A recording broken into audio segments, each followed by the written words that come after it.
up, fam? Coming back to you again for another week. It's been great. Week 9 was mighty fine, and it's in the books, and I got cooked. But it's all good because the Lions won. That shit don't happen. I take my wins where I can get them. If that means I lose all the rest of this year, but they win all the rest of the year, I can take that. But they got to get more than 3 this year. That's all I'm saying. Back to the real shit. First up this week, House of Cards, still undefeated, 9-0. Congratulations to you. Tony the Touchers, still touching people with his nasty self at number 2. The Bad Boys at number 3. Cram Her at number 4. B Child's Playmakers at number 5. And Big Dog 313 at number 6. It's week 10 out of 14, right? So with 10 plus 4 more weeks to go, okay, 14, right? That's 5 games. The lowest person on here is Blue Steel with 2-7. 5 plus 2 is 7. You could finish 7-7. I mean, Kev would have to lose every game. B Child would have to lose every game for you to make it. But 7-7 is still there. So nobody's officially out of this thing yet. But you got to play up and play big. If you're on the bubble, 5-4, 6-3, because there's 2 people down below with 5-4. So somebody trying to take your slot. So don't get your cookies ran before the end of the season. Keep it moving. Make sure you set your lineup. Let's go to these games from last week.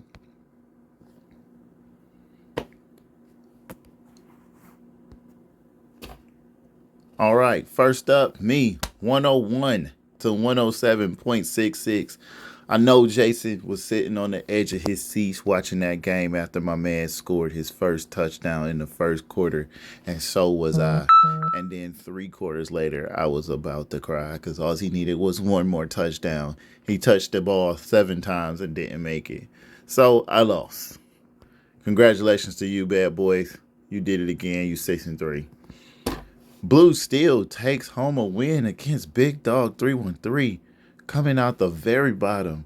Might have been able to eliminate him at that rate, but couldn't hold it down and got beat by Blue Steel. Blue Steel with the win, 99.80 to 96.54. Next up, Detroit 6 versus I Don't Have 4 or 9.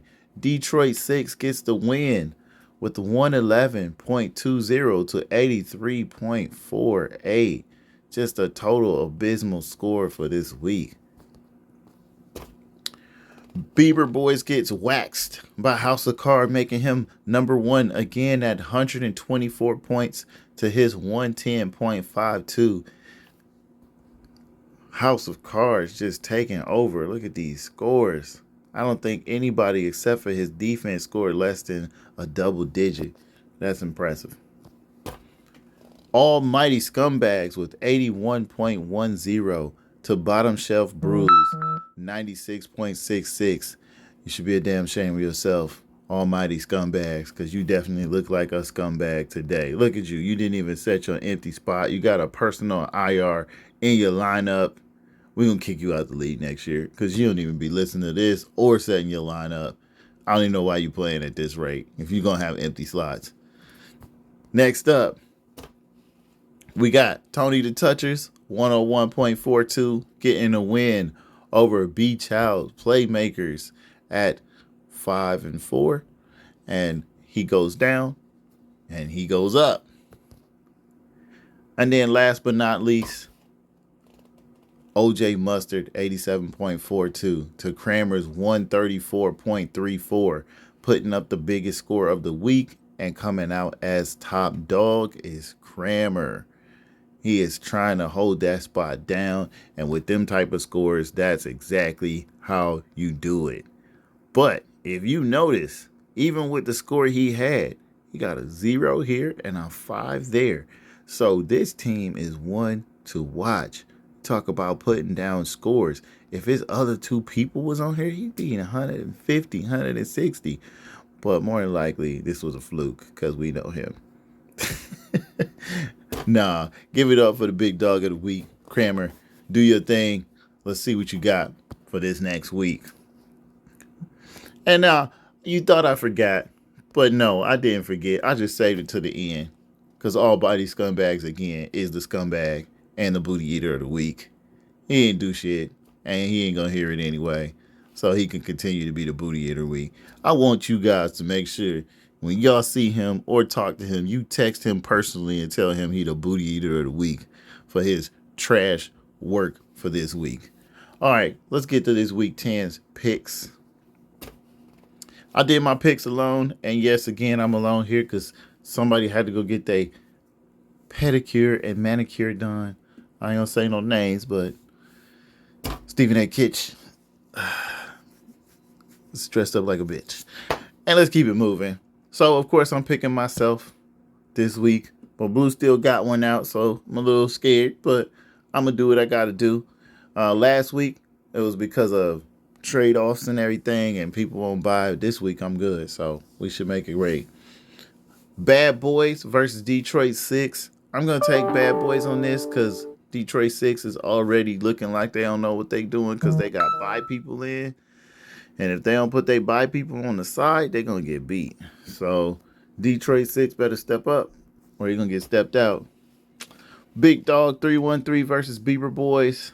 You know, usually I take Beaver Boys in this, but he been losing so often and making me look so bad. I'm taking Big Dog 313. Even with 90, he still got some people on buy, so he need to go and set his lineup. But he gonna do better than Beaver Boys, who been sucking this whole week, and he sucks. So there it is. I don't have 4 or 9. If you don't win this game, I don't know what you gonna do. All you have to do is set your lineup. Because you know he not going to say his lineup. He got a dude in IR. You can beat the dude with the dude in IR that don't even check his team. I'm rooting for you this week. I don't have 4 or 9. I'm taking you.